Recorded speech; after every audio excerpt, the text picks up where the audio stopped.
India's notorious National Investigation Agency today raided multiple locations, including the residence of jailed human rights defender Khurram Parvez in Indian illegally occupied Jammu and Kashmir. Backed by Indian Army, paramilitary Central Reserve Police Force and police, the sleuths of NIA carried out searches at the residence of Khurram Parvez in Sonwa area of Srinagar and threatened his family members.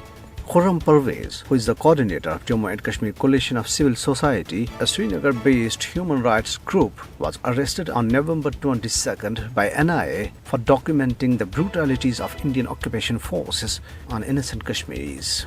He was booked under the Draconian Unlawful Activities Prevention Act of the Indian Penal Code. Meanwhile, justice continues to elude the family members of noted human rights activist and lawyer Jalil Endrabi despite the lapse of 26 years of his martyrdom.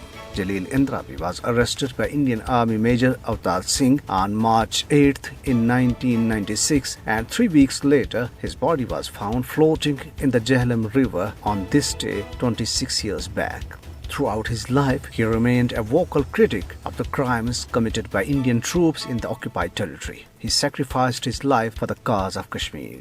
Meanwhile, a blast-like sound was heard outside an Indian Army camp at Zachaldara area of Handwara in Kupwara district today. Indian Army cordoned off the area immediately after the blast.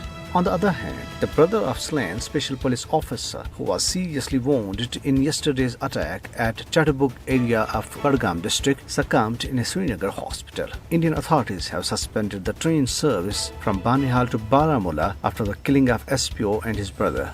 Influenced by anti-burqa campaign launched by the ruling Bharatiya Janata Party in India, an Indian restaurant in Bahrain's Adliya area denied entry to a veil-clad Muslim woman.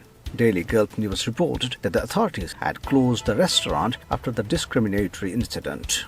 In India, a BJP MLA from Karnataka, Ranukacharya, has called for a ban on madrasas in the state on the grounds that they, according to him, propagate anti-national lessons.